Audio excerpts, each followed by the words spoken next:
The last ray of sunlight slipped through the ancient forest canopy, washing the valley in a fading amber glow. It touched the cracked, weathered scales of Dracones, the last dragon. For 5,000 years he had watched empires rise and fall, mountains crumble into dust and entire species ignite into existence only to vanish like dying stars. Now, even time itself seemed ready to claim him. Dracones shifted his colossal body, a low groan escaping his chest as pain rippled through his ancient frame. Once his wings could summon storms with a single beat. Now they hung in tatters at his sides. The mirror-bright scales that once shimmered like night fire had dulled to ash and gray. He hadn't flown in centuries. There was nothing left worth seeing, no kingdom to burn, no treasure to guard. He was the last of his kind, the final heartbeat of a forgotten age. So the dragon had come here, to this hidden valley, on an unremarkable world, orbiting a nameless sun, to die in peace. The creatures who lived here, fragile bipedal mammals who called themselves humans, told tales of the monster in the mountains. They were wise to stay away. In his long life he had seen countless civilizations rise among the stars, yet these humans intrigued him. Their stubbornness, their endless will to survive, their strange ability to show cruelty and compassion in the same breath. But none of it mattered now. Dracones carved a hollow in the earth, curling his massive body into the basin, the ground still warm with the faint embers of his flame. His heartbeat, once thunder in his chest, faltered to a slow, uneven rhythm. Death crept closer, quiet and inevitable. No final battle, no glory, just the silence of time claiming another legend. A faint rustle stirred the brush nearby. He dismissed it, probably some foolish animal drawn to his warmth. Let them come. Soon the forest would feast on him. Then, a sound, high-pitched, fragile, human, a child's voice. Dracones' eye cracked open, clouded vision struggling to focus. There, at the edge of the clearing, stood a small human boy, dark-haired, wide-eyed, no older than 8. His clothes were bright colors, marked with strange symbols the dragon didn't understand. "Go away," Dracones rumbled, his voice still deep enough to shake the ground. "This is no place for hatchlings." But the boy didn't run. He stepped forward, staring in awe. "Are you a dragon?" he asked softly. The absurdity nearly made Dracones laugh, a dry, rumbling cough that sent pain through his chest. "What else would I be?" "I thought dragons weren't real," the boy said, taking another hesitant step. "All stories come from somewhere," Dracones replied. "Now leave. I have chosen this place to die, and I would prefer to do so without an audience." The boy tilted his head. "You're dying? Can't you just not?" For the first time in centuries, the old dragon laughed, a deep thunder that rolled through the valley. "If only it were that simple, little one. Even dragons cannot escape time. I have lived 5,000 of your years. That is long enough for any creature." The boy's eyes widened. 5,000? That's really old." "Indeed," Dracones said dryly. "I'm Lucas," the boy said suddenly, stepping closer. "I'm 8. Dracones blinked. 8 years, a blink of an eye. "Mom says I'm growing fast," Lucas grinned. "What's your name?" The dragon hesitated. It had been ages since anyone had asked that. "I am Dracones," he said at last. "Last of the stellar worms, shadow of the 7th galaxy, flame of the cosmic void." Lucas's smile widened. "That's awesome. Can I touch you?" "Absolutely not," Dracones growled, but another coughing fit weakened the command. When the dragon finally caught his breath, Lucas asked quietly, "Does it hurt? Dying?" The question struck harder than any blade. "Yes." Lucas nodded solemnly. "My grandpa died last year. Mom said he wasn't hurting anymore." "Your mother is wise," Dracones murmured. "Now please, young one, go before—" "Return to your family," Dracones rumbled softly. "Night approaches, and these woods are no place for one so small." I'm not supposed to be here," the boy admitted, shuffling his feet. I was playing hide and seek with my cousin. I guess I went too far. He glanced nervously at the shadowed trees. I think I'm lost. Draconis exhaled, the sigh rolling out as a wave of heat that tousled the child's hair. Of course you are. He slowly lifted his massive head, scanning the darkening forest. Your settlement lies east, he said, gesturing with one claw. Follow the stream down the mountain. You'll reach your kind before full dark. Lucas turned in the direction the dragon had pointed, then looked back. You could come with me, he said hopefully. You can fly, right? A low chuckle escaped the dragon, tinged with sorrow. Not for centuries, he murmured, lowering his head once more. My wings no longer serve me. The boy's disappointment was instant and genuine. That's sad. Flying must have been amazing. It was, Draconis said, his voice distant. Memories flickered behind his fading eyes, memories of soaring through nebulae, gliding between worlds, riding solar winds like rivers of fire. To dance among the stars, there is no freedom like it. Lucas was quiet for a moment, then asked, If you're from space, why are you here? Why Earth? The dragon's eyelids drooped. I have wandered across countless worlds, he said softly. This one has a certain beauty, a fitting place to end a very long journey. But why alone? The boy pressed. Don't you have friends? Family? Draconis hesitated, the question like an old wound reopened. My kind has been gone for millennia, he whispered. I am the last. Lucas frowned. That sounds lonely. The word struck like an arrow. Lonely. He had lived so long in silence that he'd almost forgotten what the ache even felt like. It is the way of things, he said finally. Every species has its time. Ours has passed. The boy stepped closer, his small frame now bathed in the warmth radiating from the dragon's body. I could stay with you, Lucas offered, so you don't have to be alone. Nonsense, Draconis muttered. Your parents will be worried, and I have no need for company at the end. Lucas tilted his head. Are you sure? My mom says, nobody should die alone. Before Draconis could respond, he felt something, a soft, impossible warmth pressing against his snout. The boy had placed a hand on him. For a heartbeat, the ancient dragon froze. The tiny human palm barely covered a single scale, but its warmth sank deep into him like sunlight on ice. It had been centuries, perhaps longer, since any living being had touched him without fear. Your scales feel like river rocks, Lucas said, his voice full of wonder. But warmer. Draconis didn't move, didn't dare. You're not scary, Lucas went on, placing his other hand beside the first. You're just big, and old, and sad. The words hit harder than any blade. The dragon felt something stir inside him, an emotion long buried. Not pride, not anger. Something far more fragile. Something dangerously close to tenderness. You should fear me, child, Draconis said at last, but his tone had softened.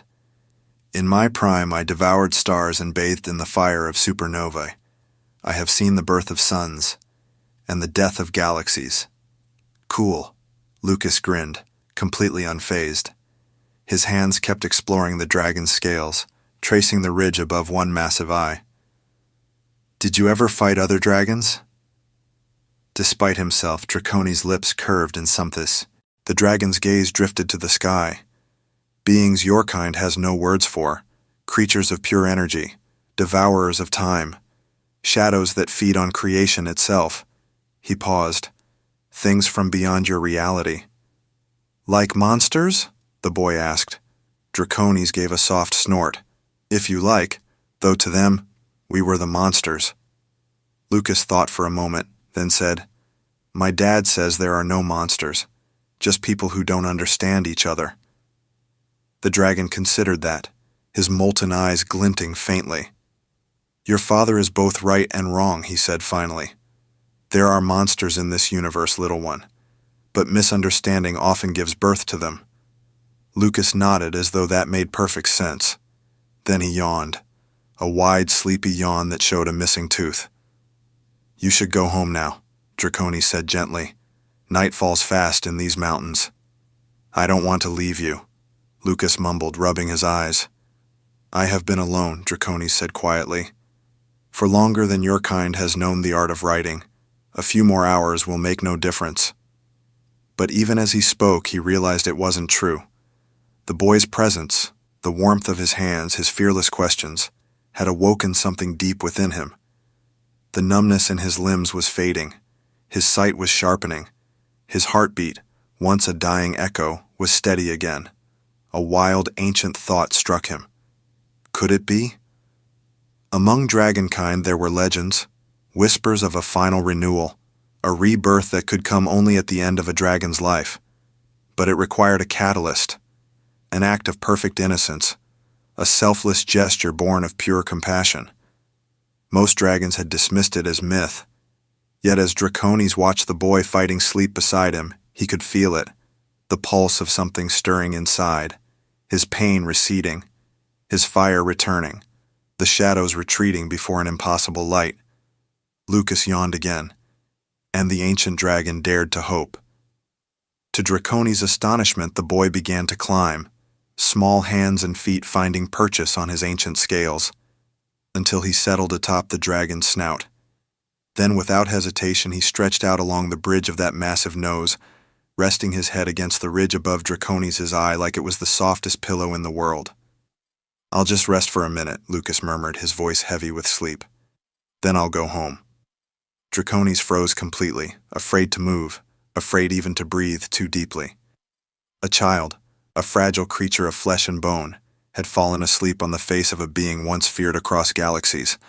The absurdity of it made him almost laugh. He, Draconis, last of the stellar worms, now reduced to a bed for a human hatchling, and yet he could not remember the last time he had felt such peace. As the boy's breathing deepened, the dragon extended his consciousness, an ability he had not dared to use in centuries, and brushed gently against the child's dreams. What he found there startled him. Lucas dreamed in vivid bursts of color and wonder. Dragons soared through impossible skies, their wings shimmering with starlight. He dreams of flying, Draconis realized, amusement flickering in his ancient mind.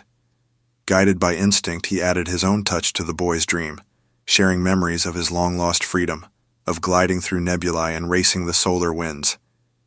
He wrapped the boy's imagination in the safety of his flame, letting him fly among the stars. As he did, something miraculous began to happen.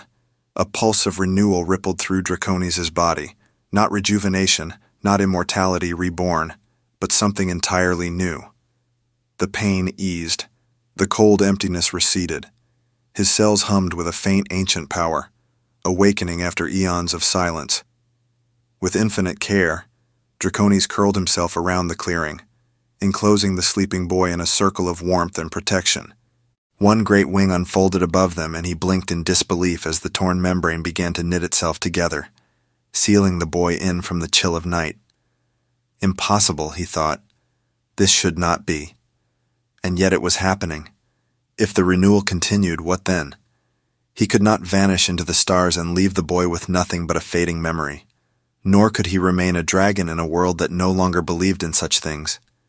There had to be another path, a way to walk among humans unseen, shape-shifting. Yes, it was possible. Dragons had once mastered such arts. It would drain him, perhaps nearly destroy him, but his newfound energy might be enough. And for what purpose? To guard this child? To watch over him as he grew? The idea was absurd. Draconis had never taken responsibility for any life but his own. But as he watched Lucas sleeping, one small hand curled beside his snout, the dragon felt something unfamiliar stir again within him. The boy had given him something priceless without ever knowing it. Not just a stay of death, but a reason to live.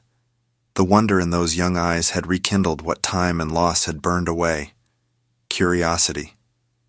What would it be like to see through human eyes? To walk among them? To experience life, fleeting and fragile, the way they did. One heartbeat at a time. For the first time in millennia, Draconis found himself waiting eagerly for the dawn. And when the realization hit him, it nearly brought a smile to his massive face. The feeling, strange and small and impossibly bright, was one he had almost forgotten. Hope. The boy stirred in his sleep, one hand tightening around the ridge of the dragon's brow as if holding on for safety. "Sleep well, young one," Draconis whispered softly, his voice low as a mountain's hum. "Tomorrow brings a new beginning for us both." As night deepened, the dragon gazed at the stars, not as one weary of their light, but as one seeing them anew. He had been ready to join them in eternal silence. Now, for the first time in eons, he wondered what other marvels might yet await. When morning came, light filtered through the trees, dappling the boy's face. Lucas stirred, blinking away sleep before realizing where he was, still perched on the snout of a living legend. "You're still here," he exclaimed, relief and joy mingling in his voice. "I thought maybe I dreamed you."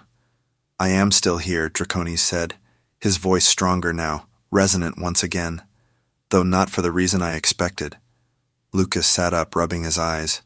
"You don't look sick anymore," he said in wonder. Indeed, the dragon's scales shimmered faintly in the morning light, the dull ash and gray replaced by deep charcoal laced with hints of blue and violet. "I am recovering," Draconis admitted. "Something unexpected has occurred, something I once believed to be myth." "Magic?" Lucas asked eagerly. Draconis tilted his head. "From your perspective, perhaps that is the best word, though in truth it is a natural process your science does not yet understand. Like when caterpillars turn into butterflies?" The dragon blinked, momentarily surprised, then smiled, a slow rumbling sound like distant thunder. "Yes," he said softly, "very much like that." Lucas grinned, proud of his comparison. Then his smile faltered. "My mom and dad are probably super worried. I need to go home." "Yes," Draconis agreed. "Your absence has surely caused them distress." He lowered his great head to the ground so the boy could slide safely down. "I will see you home." Lucas hesitated, turning back. "Will I see you again?" he asked quietly. Draconis paused, caught off guard by the question. "Would you wish to?" "Of course," Lucas said, beaming. "You're the coolest thing ever. And I told you I'd keep you company." "And so you did," Draconis said, inclining his head. "And—" The dragon didn't explain what he meant. He simply watched the boy smile. And for the first time in 5,000 years, the ancient being known as Draconis felt the promise of a future. Lucas grinned wide, his missing tooth shining like a badge of pride. "So we're friends now," he declared. Friends. Such a small, innocent word, yet it carried a weight Draconis had never truly understood. In all his long existence, he'd known allies and rivals, even mates and offspring. But friendship? That was a peculiarly human notion, one rooted in companionship for its own sake. And strangely, he found it comforting. "I suppose we are," Draconis admitted, surprising even himself. "Awesome," Lucas cheered, bouncing on his feet. "Wait till I tell everyone I'm friends with a real dragon." "Ah, perhaps not," Draconis interrupted quickly, his tone edged with concern. "It might be best to keep our acquaintance secret for now. Your kind has a complicated history with mine, even in myth." Lucas's shoulders slumped. "So it's a secret?" "For the time being," the dragon confirmed gently.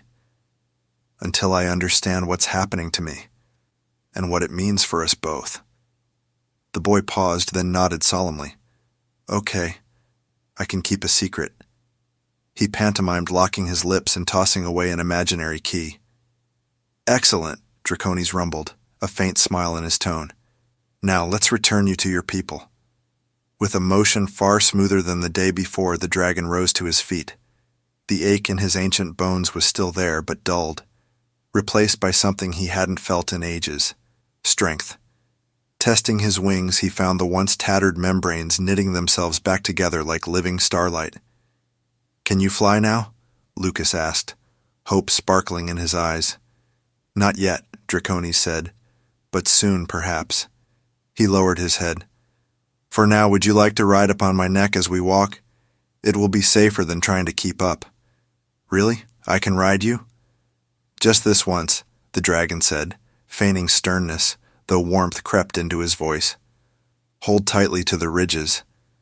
Lucas scrambled up eagerly, settling himself just behind the dragon's skull, gripping the bony spines like reins. As they moved through the forest, the boy's laughter mingled with the rustle of leaves. He fired question after question about the stars, other worlds, dragon clans, cosmic storms, and Draconis, patient as 1,000 sunsets, answered them all. So there are really aliens on other planets? Thousands, Draconis replied, though few worlds are as kind as yours, and few beings as adaptable as humans. Will we ever meet them? Someday, said the dragon thoughtfully. Your species is young, but growing fast. In time, you will join the greater web of sentient life. That's so cool, Lucas breathed. I hope I'm still alive when it happens. Draconis felt a strange ache at that. Not the pain of age, but of awareness. The reminder that human lives burned bright and brief. It may come sooner than you think, he said softly. The universe loves its surprises. Their conversation carried them through the forest until the air grew filled with the scent of smoke and the distant hum of human life. The dragon stopped at the tree line. I can go no further without being seen, he said. Your home lies just beyond that ridge. Lucas slid down, landing lightly. Will you come back tomorrow? To our spot? Draconis hesitated. The renewal within him was unpredictable.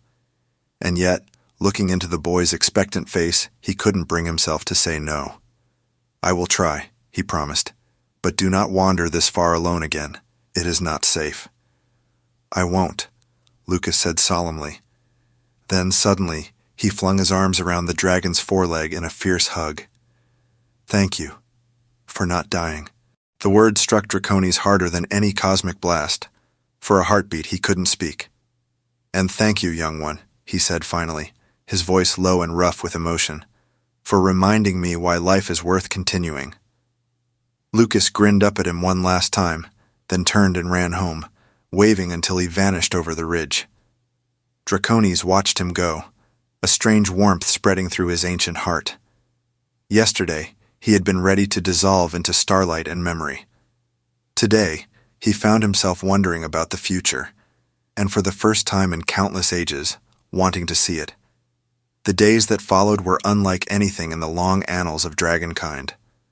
The renewal continued, not a return to what he once was, but an evolution into something entirely new.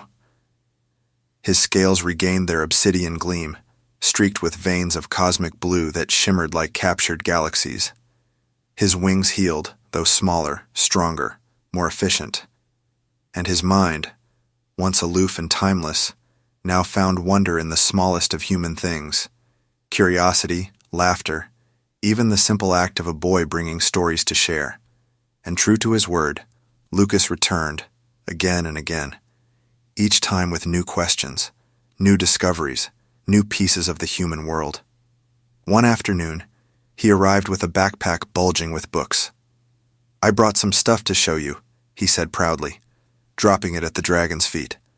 Told my teacher I'm doing a special project about space and dragons. Draconis couldn't help the low, rumbling sound that escaped him. Not quite laughter, but something close. For the first time in a millennium, the ancient dragon felt alive. Draconis lowered his head, his golden eyes reflecting the stack of books laid at his claws. And what did your teacher think of this unusual combination of subjects? Lucas grinned. She said it was very creative, and that mythology and astronomy actually go together.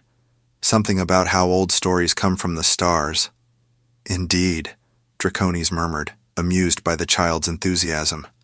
Your ancestors often projected their dreams and fears onto the heavens.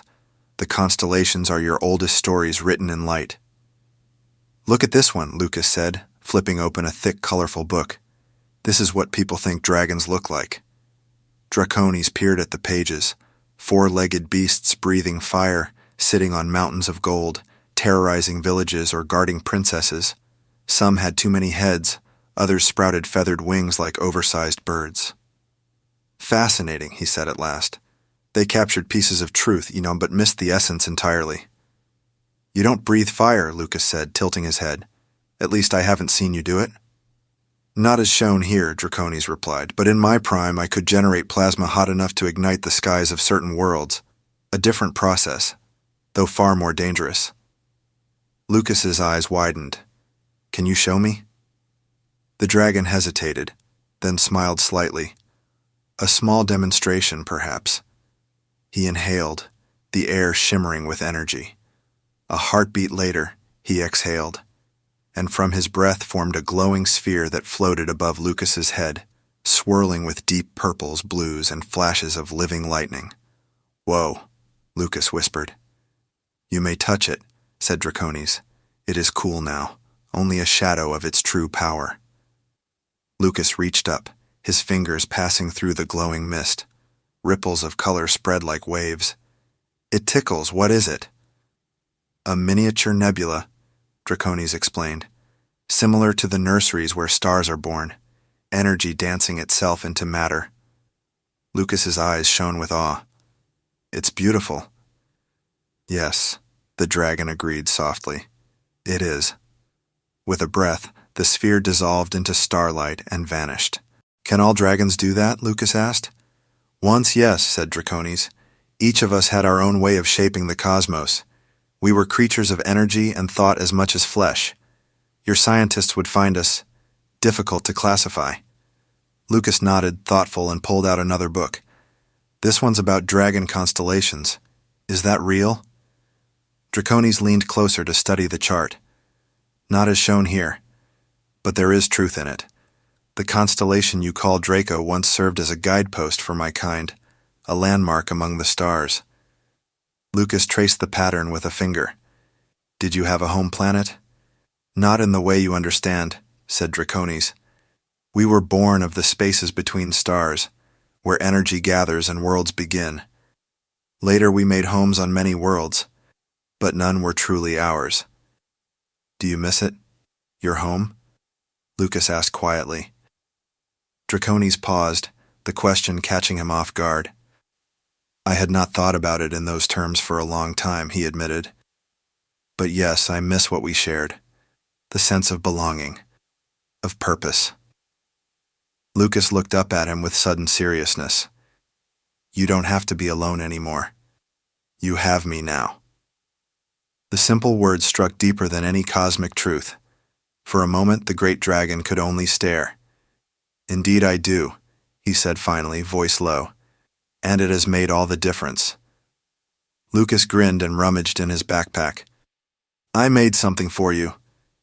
He pulled out a sheet of paper, a child's drawing in bright crayon. A great black dragon with blue swirls soared above Earth, and on its back a stick figure boy waved at the stars. It's us, Lucas said proudly. When your wings are all better. Draconis studied the drawing for a long time. In all his endless life, no one had ever made something for him. Not out of fear, not for power, but simply because they cared. Thank you, he said softly. I shall treasure it. Lucas smiled, glowing with pride. Then he glanced at the darkening sky. It's getting late. I should probably go home. Yes, said Draconis, noting the long shadows stretching through the trees. But before you do, there is something we must discuss. Lucas blinked. What is it? The renewal continues, Draconis said, and I find myself at a crossroads. I could return to the stars, explore what lies beyond your reach. He hesitated. Or I could remain here on this world. Not in this form, of course. What do you mean? Lucas asked. I could take another shape, said the dragon. One that might walk among your people unseen. My kind are natural shapeshifters, though I haven't changed form in millennia. Lucas's eyes widened. You mean, you could look like a human? With focus? Yes. Then you should definitely do it, Lucas burst out. You could come to my house, meet my parents, even go to school with me. Draconis chuckled, the deep sound echoing through the forest. I doubt I could pass for one of your classmates, and your family might find my sudden appearance difficult to explain. Lucas frowned, thinking hard. You could be my uncle, from far away. Mom says we've got family all over the place. Draconis tilted his head, amused. An interesting proposal. It would require creativity. But then you wouldn't be alone, Lucas insisted. Ah, the simple wisdom of children, cutting straight to the truth. Yes, the dragon murmured. That is perhaps the most compelling reason of all. Still, your world fascinates me. Humanity stands at a turning point, reaching for the stars yet still battling its own shadows. I am curious to see which path you choose. So you'll stay? Lucas asked, eyes wide with hope. Draconis hesitated only a moment, then smiled. I am strongly considering it. But such a choice cannot be made lightly. To live among humans, I would need an identity, records, documents, a history your systems would accept. Lucas blinked in amazement. How would you even do all that? I have certain abilities, Draconis replied, a faint spark of amusement in his eyes. Let's just say I understand your digital world well enough to make a few harmless adjustments. Nothing deceitful or dangerous, merely enough to exist unnoticed. Lucas nodded, easily accepting this revelation as only a child could. So, when will you decide? Soon, Draconis promised. The renewal is almost complete. When it finishes, I must choose my path. I hope you stay, Lucas said quietly, gathering his books. It'd be awesome having a dragon for a friend, even if no one else can know. Draconis' eyes softened. You underestimate your own importance, young one. Your friendship is the reason I'm even considering this. It has awakened something I thought long dead. Lucas smiled and wrapped his arms around the dragon's massive forearm. Then I hope that something keeps you here. When Lucas left, disappearing through the trees, Draconis watched him go, his thoughts swirling like stardust forming a new sun. Never before had any dragon in history chosen to live among another species. The idea would have seemed absurd weeks ago, but now it called to him, to live, to connect, to belong again. As twilight deepened around him, Draconis finally made his choice. 2 days later, Lucas burst into the clearing, breathless and glowing with excitement. Draconis, did you hear? There's a meteor shower tonight. Mom says we can stay up late to watch it. You should see it too. The dragon sat waiting, but something about him had changed. His scales shimmered brighter than ever, the deep cosmic swirls glowing like living galaxies. I am aware, Draconis said, his voice resonating gently through the clearing. Your scientists call it the Perseid meteor shower, debris from Comet Swift-Tuttle entering your planet's atmosphere. Lucas's excitement faltered. Oh, you already knew? I've seen this shower many times, Draconis admitted. Once, even from within the comet's tail itself. Lucas's jaw dropped. That's incredible. It was, Draconis said with a smile.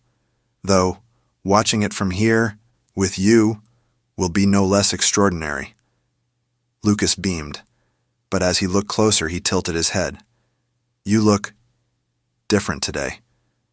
The renewal is complete, Draconis explained. What you see now is neither my old form nor something entirely new, but a fusion of both. Lucas hesitated. Does that mean you've decided? Instead of answering, Draconis closed his eyes. Energy rippled around him like a mirage. The air shimmered, his colossal form folding inward, scales flowing like liquid obsidian, blue light dancing across his shrinking body. Before Lucas's astonished eyes, the dragon's shape condensed into that of a tall, lean man.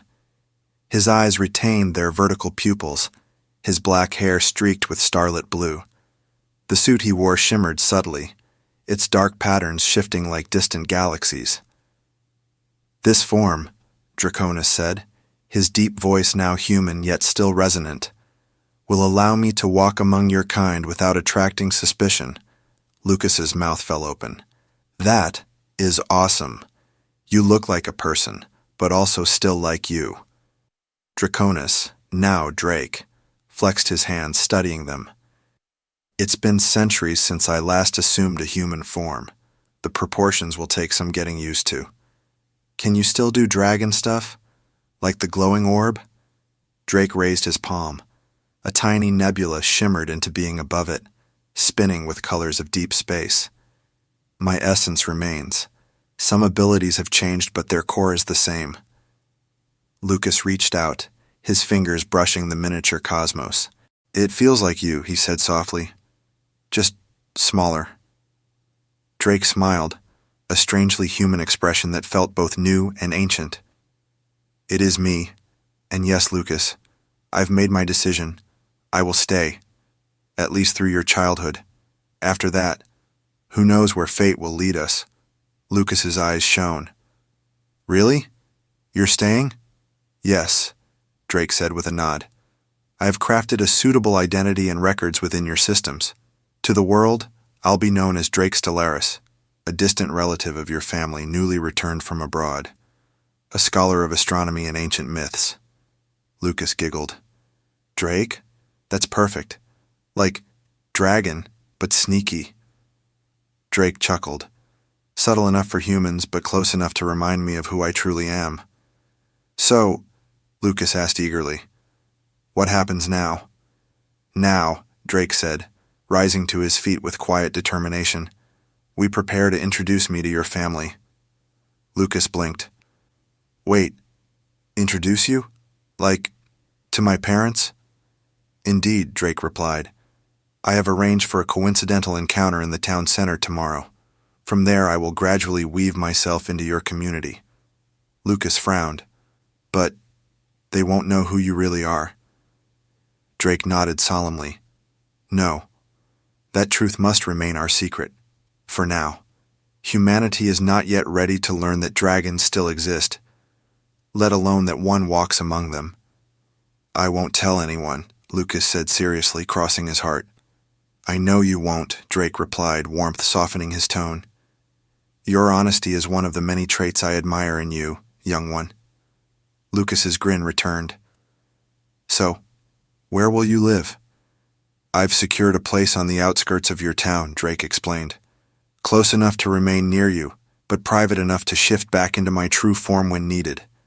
Maintaining this human shape demands considerable energy. So, you'll still come here sometimes as a dragon? Yes, Drake said, smiling faintly. But we must be cautious. Your world's eyes grow sharper every day. Satellites, drones, cameras everywhere. True privacy is rare now. Lucas nodded thoughtfully, his imagination already spinning with secret dragon meetings and late-night adventures. This is going to be amazing, Drake chuckled, the sound deep yet more human now. Indeed, this will certainly be unlike anything in my long existence. Then we need to practice, Lucas said suddenly. Practice? Yeah, talking. You sound too draconic, like all formal and cosmic-y. Lucas gestured animatedly. You've got to talk like a normal person. A fair observation, Drake said with mock seriousness. Perhaps you can instruct me in modern human linguistics? And so began one of the strangest lessons in galactic history. Lucas became the teacher, schooling an ancient cosmic dragon on slang, small talk, and how not to mention that you've personally flown through supernovas. Remember, Lucas warned, say you study stars, not that you visited them. I believe I can manage that distinction, Drake said dryly, a spark of amusement in his eyes. By late afternoon, the clearing echoed with laughter, the kind that only comes when two unlikely souls find perfect understanding. As the sun dipped low, Lucas checked his digital watch, the kind with cartoon heroes on the strap. I've got to go. Dinner at Grandma's tonight. Of course, Drake replied with a faint bow. Tomorrow then, in my new role as your distant relative. Lucas hesitated. Will it be weird? Pretending we just met, even though we already know each other? Drake smiled gently. Perhaps. But the joy of knowing the truth when others do not. It's like a secret mission, is it not? Lucas's eyes lit up. Yeah, exactly like that. He slung his backpack over his shoulder, pausing for one last look. I'm really glad you didn't die, Draconis. Drake's expression softened. As am I, young one, he said quietly. As am I. When Lucas disappeared into the trees, Drake remained, testing the limits of his new human form. Walking felt strange at first, his balance uneven, but soon muscle memory returned from ages long past. By nightfall, he moved with a grace that was almost, but not quite, human. When darkness finally settled, Drake looked up at the heavens. The Perseid meteor shower had begun, brilliant streaks of light carving paths across the sky. He had seen them before, from the icy tail of the comet itself. Yet here on Earth, they felt different. Smaller, yes, but somehow more alive. Perspective, he realized, changed everything. Sometimes the greatest wonder lay not in vastness, but in simplicity. Tomorrow, a new chapter would begin. For the first time in millennia, Draconis, now Drake Stellaris, felt something utterly foreign to his immortal kind: anticipation. The next day exceeded all expectations. The introduction to Lucas's family went smoother than either of them had dared to hope. Drake's fabricated identity, a researcher in astronomy and comparative mythology, fit perfectly. His measured tone, vast knowledge, and impeccable manners impressed them instantly. At first, Lucas's parents were cautious about this suddenly appearing distant relative, but Drake's gentle humor and genuine interest in Lucas quickly won them over. When he mentioned searching for a place to stay near the local observatory, Lucas's mother smiled warmly. Oh, you must join us for dinner at least. You can't eat alone your first night in town. And so, the dragon who once soared between galaxies found himself sitting politely at a suburban dinner table, eating spaghetti. Throughout the meal, Lucas managed to keep a straight face, only sneaking the occasional glance when Drake's professor talk got a bit too otherworldly. So Drake, Lucas's father asked between bites of dessert, what made you pick our little town? Seems a bit remote for someone with your background. The night sky, Drake replied honestly. Your region has little light pollution, and the mountain air is clear. It's perfect for stargazing and, of course, the family connection. Well, we're glad to have you, Lucas's mother said warmly. It's wonderful that Lucas has someone to share his fascination with space. He's been absolutely obsessed with astronomy lately. Lucas hid a grin behind his glass. If only they knew. In the months that followed, Drake Stellaris became a familiar face in the small mountain town. He secured a position as a visiting researcher at the local observatory. His quiet brilliance, paired with his humble nature, quickly earned him respect among his colleagues.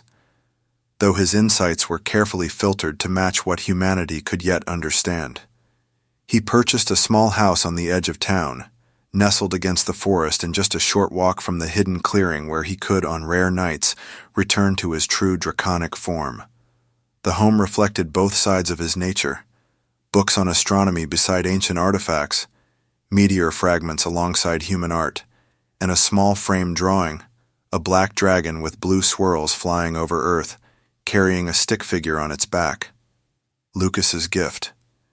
Their friendship deepened, now in the open. A mentor and a boy, rather than a dragon and his secret companion. They spent hours talking about the stars, Drake translating cosmic truth into words a child could grasp. And sometimes, when the night was clear and the world asleep, he would transform once more, lifting Lucas into the sky for brief flights, careful to stay below radar and above sightlines. Lucas became Drake's bridge to humanity, teaching him slang, social media, and the strange humor of human memes. In return, Drake offered something far rarer: the perspective of eternity, and the wonder of seeing creation through a child's eyes. Nearly a year later, they sat together on Drake's porch, watching a lunar eclipse. Lucas, now 9, sipped hot chocolate while Drake explained how civilizations across the galaxy interpreted such celestial events. In the Andromeda Spiral, Drake said, there's a culture that believes eclipses are the universe's way of thinking, cosmic pauses when greater beings reflect on existence itself. Lucas nodded thoughtfully. Do you ever miss it? Being out there, among the stars? Drake looked up at the shadow creeping across the moon's glowing face. Sometimes, he admitted, there are wonders in the cosmos no words can describe. But you don't regret staying? Lucas asked quietly. Drake turned to him, smiling softly. Not for a moment. What I found here, what you showed me, is rarer than any nebula or quasar. Lucas blinked. What's that? A new beginning, Drake said simply. When I thought all endings were already written, you reminded me that the universe can still surprise me. Lucas grinned, satisfied with that answer. When I grow up, will you take me to those other worlds you told me about? If it becomes possible, Drake promised. Humanity's technology grows faster every year. Perhaps by then you'll be ready to see them yourself.